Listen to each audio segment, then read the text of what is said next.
Welcome into the Ohio State Football Report in the middle of rivalry week with everything we've got going on. We got to break down the rumors because, boy, do they keep coming. Whether it be injury rumors, which we've discussed plenty and continue to discuss and keep you updated here on the Ohio State Football Report, or the coaching staff possibly getting a mix-up, a new name but an old name.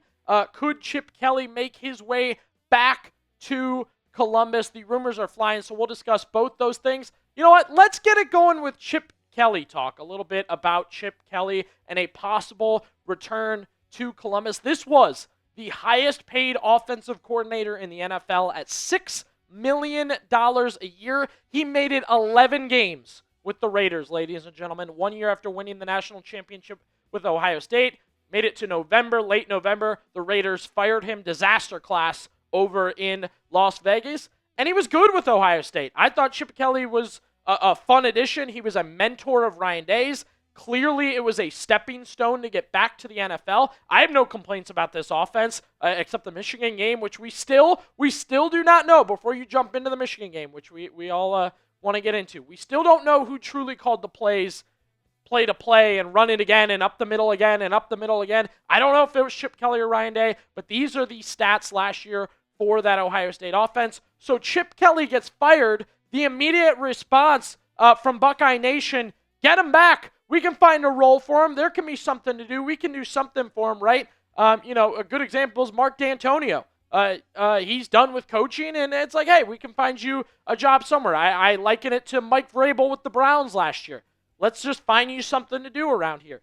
So that was the vibe immediately from a lot of people in Columbus, including my guy Jonah Booker, former Ohio State defensive back with Bucknuts. The immediate response was like, hey, maybe we can find a role for Chip Kelly here. I ask you immediately, right off the bat in this video, should Ohio State bring Chip Kelly back? You can say which role. You can say for how long. You can say exactly where he has to be. Maybe he's telecommuting. I don't know. If you want Chip Kelly back, type Y for yes. If you don't want Chip Kelly back, type N for no. Ryan Day asked about it immediately today, which, man, you're getting asked about Carnell Tate, Jeremiah Smith, facing the team up north, preparing for the team up north. Why not, are you going to give your buddy a job? Yeah, I would say not thinking about it right now. It's just too much going on. You know, I do think right now we have a great chemistry, but we got to be on our game as a coaching staff this week. They continued. We've got to be clean. We've got to be great with our meetings. We've got to be great on the field and allow the guys to play really, really fast. Continues again. So all that has been working up to this moment here, that's not something that I thought about. And right now, we're going to stick with what we've got. What are we talking about here? Bringing Chip Kelly in back to Ohio State, whatever you want to say, at this point in the season with everything the Buckeyes have going on. I already listed everything they have going on, but if you really need me to go back into it, first things first, you've built a coaching staff. That coaching staff is coming along, right? Whether it be Brian Hartline, whether it be, Billy Fessler at the quarterback coach's position, whether it be a young quarterback who's worked with Brian Hartline and Ryan Day, and so on and so forth. This is a delicate ecosystem in a delicate, to say the least, time. It's rivalry week. You can't bring Chip Kelly back. You can't just bring him back for the Big Ten title game and then for a playoff run. And what about Brian Hartline?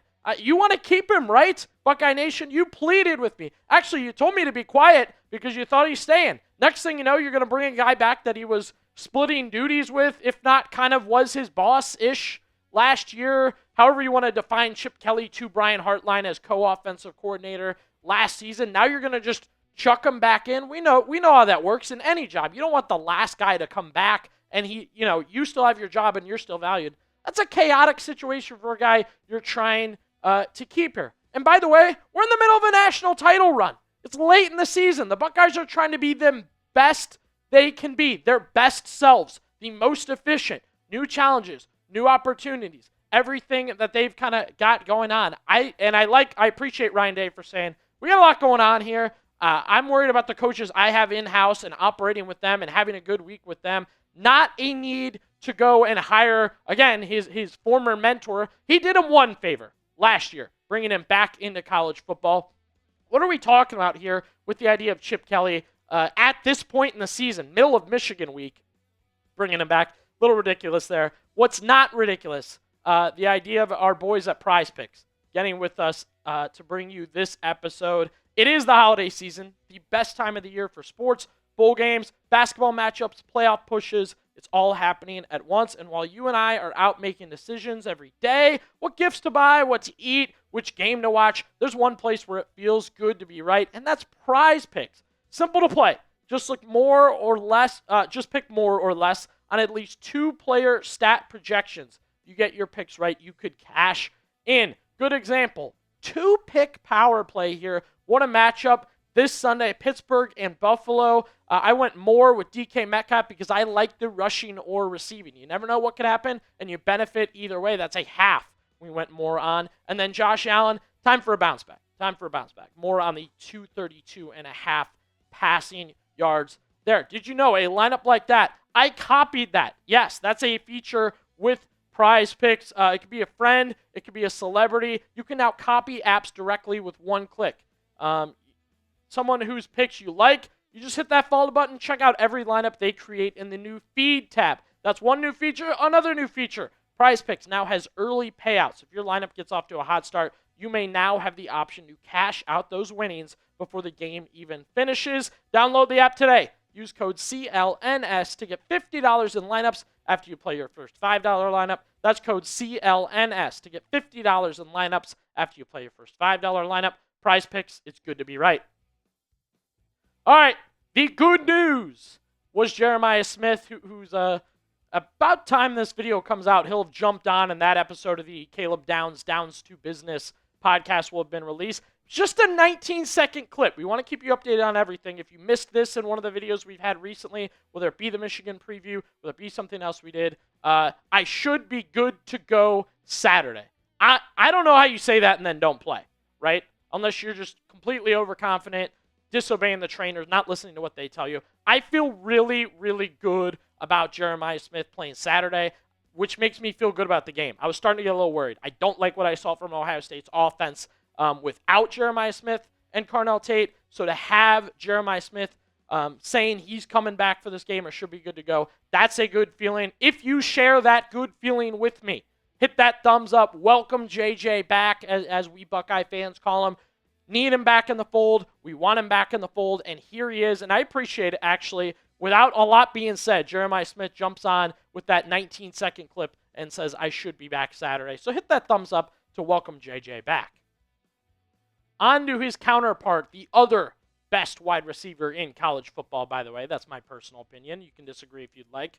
The Carnell Tate situation is a little more delicate. And again, if you're subscribed, paying attention, watching the news, the rumors we bring you daily here on the Ohio State Football Report, you've kind of tracked this with me. You've held that theory with me and seen me talk about it a little bit. Smith getting snaps against UCLA. Tate not. We essentially, at this point in time, with Carnell Tate, this delicate situation it is, and I believe it's more delicate than Smith, you have gone from tightness in a warm-up against Purdue. Everything's fine. We could have played him. He's just a little tight. That's what Ryan Day said after that one. 3 games missed now, and it looks like Carnell Tate has a serious issue we're dealing with here, right? Not only is the situation more delicate, I feel like we know less, and it seems more serious. On threes, Alex Gleitman agreeing with me in his discussion about what he's hearing around the facility, specifically with Carnell Tate. As for Tate, there's a bit more uncertainty around his status. The feeling I've gotten from multiple sources is that Tate's situation is more of a toss-up, although it seems to be trending in the right direction. We've read you that quote before from Ryan Day. Although it seems to be heading in the right direction as the week goes on, I wish I could share more detail from what I'm hearing, but ultimately I think the decision on the star junior is one that measures the risk of further or worse injury should he suit up against Michigan. Take a breath real quick. That's what it is. He has more of an injury that if he plays in this game against Michigan or any game, you got to think, could be worse for Michigan for the playoff run for his NFL future. Delicate situation, right? More attention being paid to Carnell Tate. That's how it definitely seems.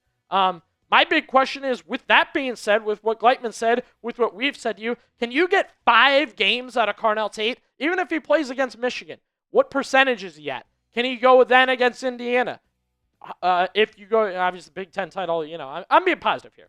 Then you go to the playoff. You get weeks off here and there in between, all roundabout.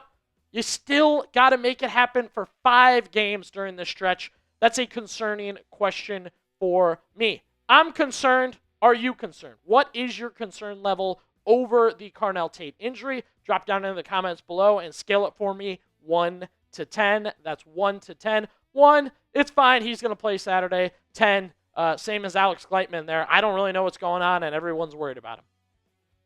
Another name on the injury report rumors list right now, Lorenzo Styles Jr. It's that shoulder, man. His shoulder's injured. Banged it up again Saturday.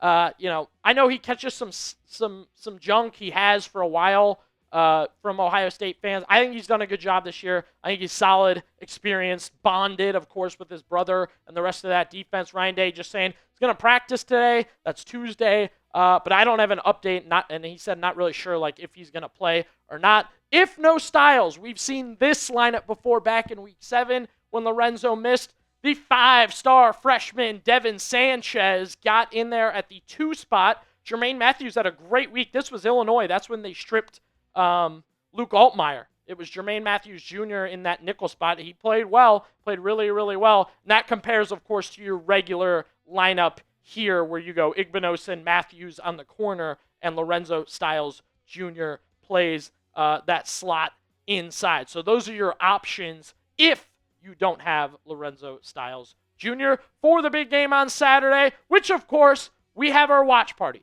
going on. We're giving away an Ohio State football helmet. Awesome for the man cave or any other, big Ohio State fan. You got to have a helmet, right? We're giving you that opportunity to win that there. Stats, if you're on the, we got stats, scoreboard, play-by-play. We're talking ball all day. So if you're on the go, need the game, easiest access, be sure to subscribe.